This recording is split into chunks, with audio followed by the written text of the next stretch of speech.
Hello, storytellers and language lovers.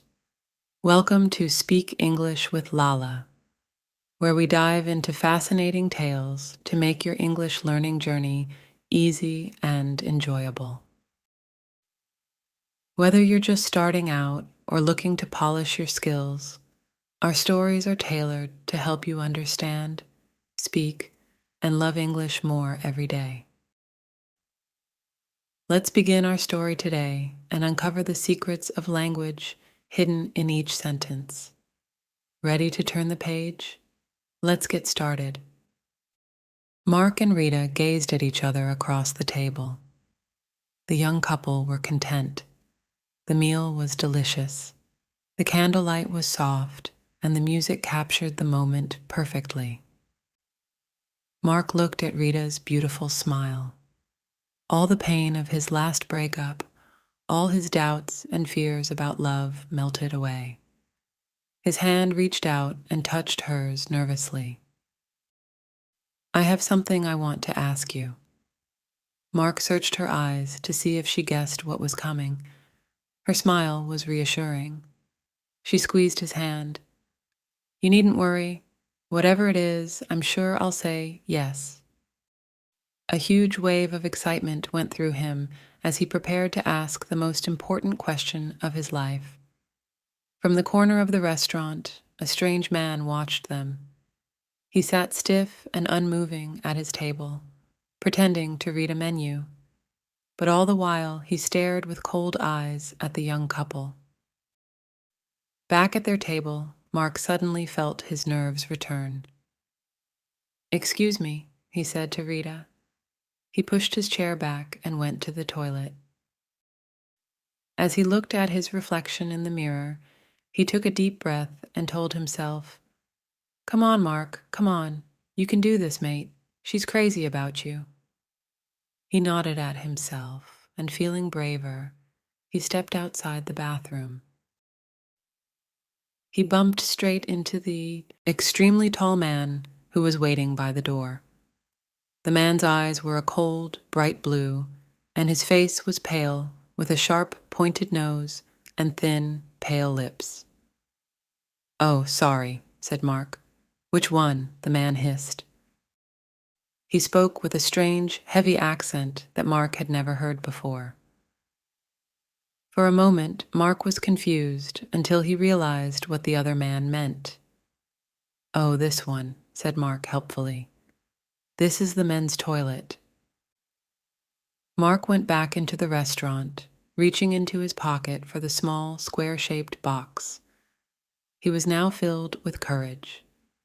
He was going to ask her. The taxi ride home was heaven.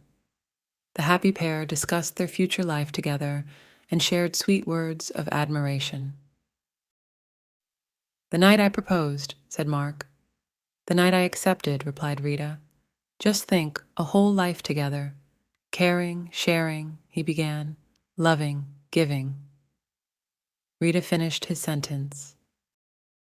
They smiled at each other in love and excitement. "You are so wonderful," sighed Mark. "And you're absolutely gorgeous," said Rita. "I've never met anyone so lovely and kind. I'm so happy I could sing." But as they entered their block of flats, holding hands, a tall figure watched them from the shadows. "Which one?" he whispered to himself. He watched the building, waiting for a light to come on and give away which flat was theirs. 1 minute went by. 2. There it was. The light went on in a third-floor window. Rita was briefly visible as she closed the curtains. How often had the sharp-toothed watcher stood on corners like this, observing his victims? Many corners, many windows. A thin smile spread across his pale lips. He moved out of the shadows to the door and pressed all the doorbells. The vampire was always grateful for these modern flats. Sooner or later, someone would let you in, thinking it was a pizza delivery. Silly humans. It was a kind of invitation, and that was all he needed to enter a home.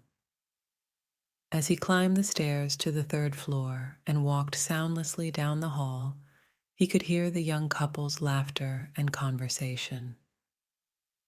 As he pressed his ear against the door, he could hear their conversation. Young love made for the sweetest blood. It was so full of life and energy.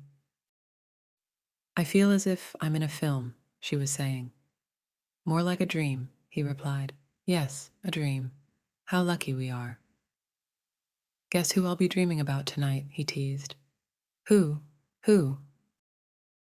Her hair smells of roses. She's like an angel.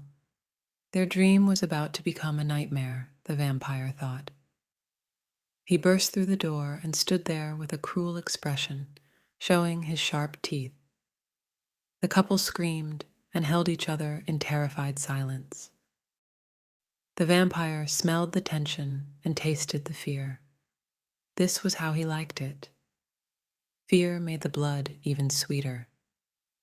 There's my wallet. On the table there, take it, said Mark. Take anything you want. Indeed, I will take anything I want, the vampire replied. Fine, fine. We won't stop you, I promise, Mark cried. You won't, I promise, replied the vampire. As the light shone on the sharp, pointed teeth, the terrible realization came to Mark and Rita at the same time. Look at his teeth. Is he a vampire? Which one? The vampire hissed. It can be only one. The couple's eyes were wide open and staring. Their mouths hung open in horror. They held each other's hands, and their stomachs filled with fear. Already tonight, continued the vampire, I have drunk from 3, one more. Then I can sleep and feel young again. Mark felt a strong instinct as the vampire moved towards them. He stepped in front of Rita and protected his wife-to-be. Rita gratefully held on to his back. The vampire was in no rush. Who best to attack? He asked himself. Which one? Thank you, Rita whispered to Mark, for what you're doing for me. Of course, darling, I'm here to protect you. Pride swept over him as he said the words. He could fight this vampire. All he needed was a cross or something to stab him through the heart. He looked around for something. You're so selfless to offer yourself so bravely, continued Rita admiringly. Pardon, asked Mark. What the hell are you talking about? Oh, said Rita, I just thought that with your love for me and everything. Mark and the vampire stared at each other. Now listen, Rita, there is no doubt about my love for you.